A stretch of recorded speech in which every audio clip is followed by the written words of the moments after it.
Suatu masa di suatu zaman, semesta merupakan kekosongan.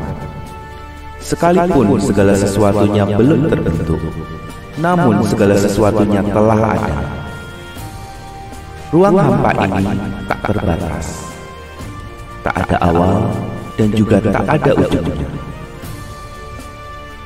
Sekalipun tak ada partikel yang ada di dalam semesta, namun energi telah ada sebelum segala sesuatunya ada. Karena dia adalah inti dari semua bentuk materi. Dia kini dikenali sebagai atom.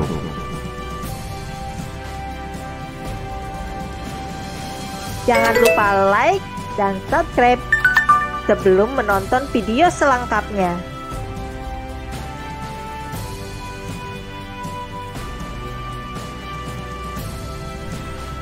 Pada suatu zaman, atom-atom saling berdekatan satu dengan yang lainnya.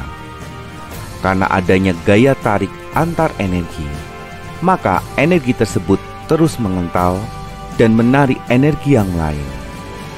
Dari energi yang semakin memadat tersebut, energi-energi di dalamnya menjadi semakin reaktif, bergerak bebas, dan sangat cepat. Hingga pada suatu ketika, mereka bertubrukan. Dari tubrukan energi tersebut, energi terus menghentak hingga energi di sekitarnya menjadi semakin reaktif. Setelah itu, terjadilah ledakan yang sangat besar, yang saat ini dikenal sebagai Big Bang.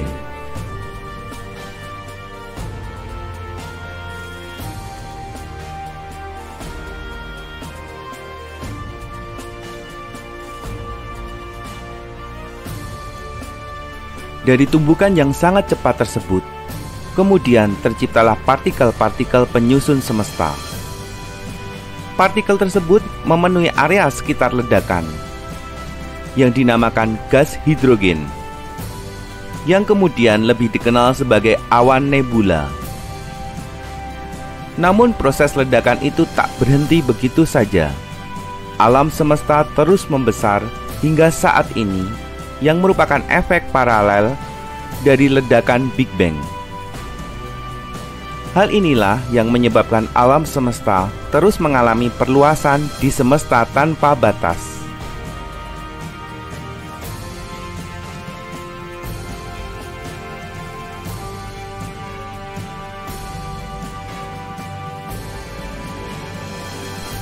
Dari awan nebula yang sangat panas tersebut, kemudian mereka berkumpul dan memadat karena adanya gaya gravitasi antar partikel hidrogen yang ada di semesta. Dari kumpulan tersebut, mereka semakin memadat.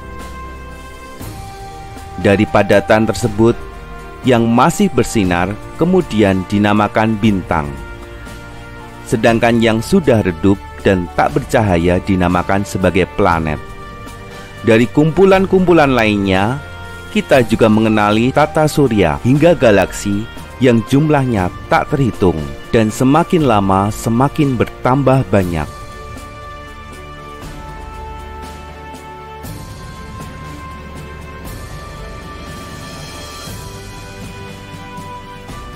Namun sama seperti energi penciptaan materi yang besar, maka energi antimateri pun juga sama besarnya dan akan selalu ada pada unsur materi. Materi dan antimateri ini terus mengikuti segala materi, yang akhirnya kita kenali sebagai konsep keberadaan, di mana benda-benda yang tercipta berkumpul dan memadat yang menjadikan benda-benda langit.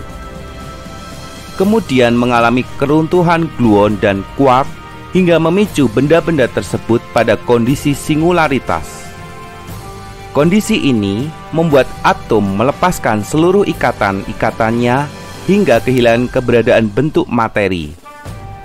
Dalam proses ini, materi atau benda-benda langit akan menjadi sangat terang, hingga ratusan juta kali lipat lebih terang dari yang sebelumnya.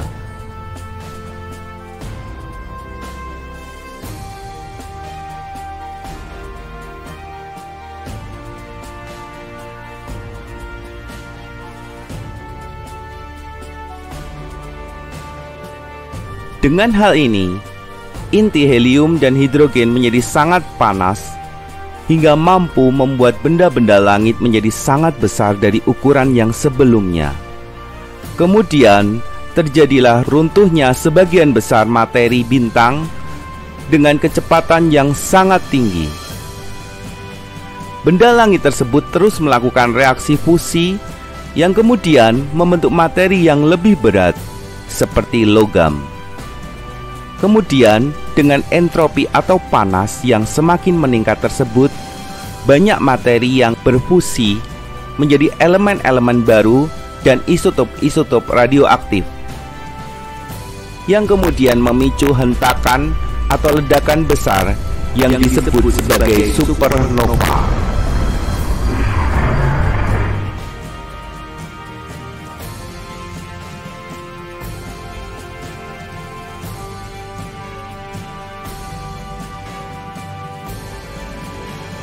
Ledakan ini mampu menghancurkan tata surya hingga spektrum bintang.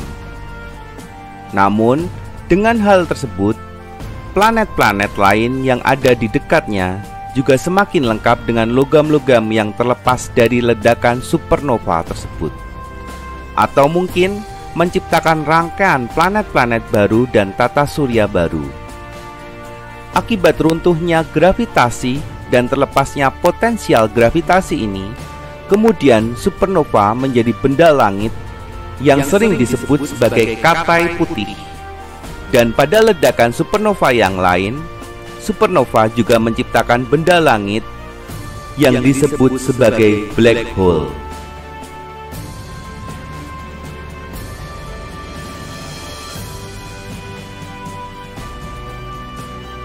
Sesuai dengan waktu dan materi, maka di dalam waktu, black hole akan menjadi semakin mengecil dan akan menghilang, yang akan berakhir dengan ledakan yang sangat dahsyat. Sedangkan katai putih merupakan benda langit dengan penyusutan volume seperti ukuran massa matahari, namun hanya sebesar bumi. Katai putih yang runtuh kemudian menjadi katai hitam, atau mungkin saja menjadi black hole yang supermasif.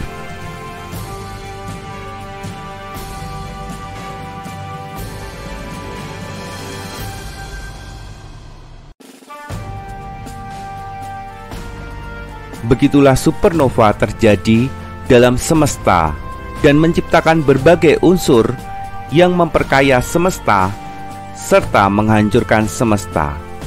Semoga Anda terhibur dengan cerita ini. Jangan lupa like, komen, dan subscribe supaya channel ini berkembang dan menjadi media hiburan bagi kita semua.